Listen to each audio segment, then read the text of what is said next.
మీకు మాట చెప్పిన వింటారా? మన శత్రువులు ఎక్కడో ఉండరు. మన ఇంట్లోనే మన చుట్టాలు, మన ఫ్రెండ్స్, లేకపోతే మన సిస్టర్స్ వీళ్ళ రూపంలోనే ఉంటారంటారు కదా.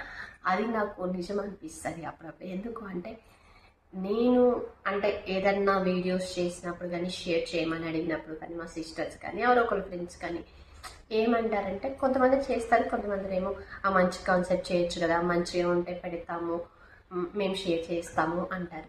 సో వేరే వీడియోస్ ఏమన్నా ఉంటే అవైతే షేర్ చేస్తారు, కానీ మనం చేస్తున్న అరే మన ఫ్రెండ్ రా, మన చెల్లిరా, లేకపోతే మన ఫ్యామిలీ రా, లేకపోతే మన చుట్టాలు ఏదో ఒకటి రిలేషన్ అని ఇది ఏదో ఒకటి చేస్తుంది సపోర్ట్ చేయాలని.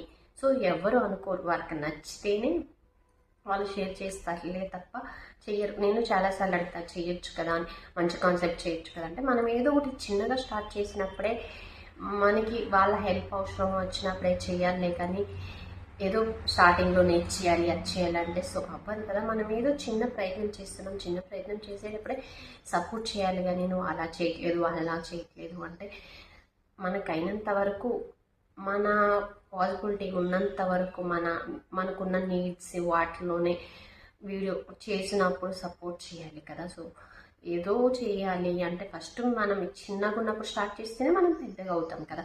ముందే నువ్వు అలా చేయలేదు అలా చేయలేదు వీళ్ళలా చేయాలని లేదు అంటే అది కరెక్ట్ కాదని నాకు అనిపిస్తుంది. సో మీకేమనిపిస్తుంది? మీ ఫ్యామిలీలో కూడా మీ ఫ్రెండ్స్ చుట్టాలు ఇలా సరౌండింగ్స్ ఉన్నప్పుడు మీరేదైనా చేసేటప్పుడు సపోర్ట్ చేయకుండా వాళ్ళలా చేస్తే బాగుండేది, మేము షేర్ చేస్తాం అట్లా అన్నప్పుడు మీకు ఎలా అనిపిస్తుంది? లేకపోతే మీ ఫ్యామిలీలో కానీ మీ చుట్టుపక్కల ఉన్నోళ్ళు కానీ మీకు కూడా ఇలాంటి అనుభవం ఎదురైందా లేదా అనేది అయితే నాతో షేర్ చేసుకోండి. ప్లీజ్ నా వీడియో నచ్చితే లైక్ చేయండి, షేర్ చేయండి. మీరు చేసే ఒక లైక్ షేర్ నాకు చాలా యూస్ అవుతుంది.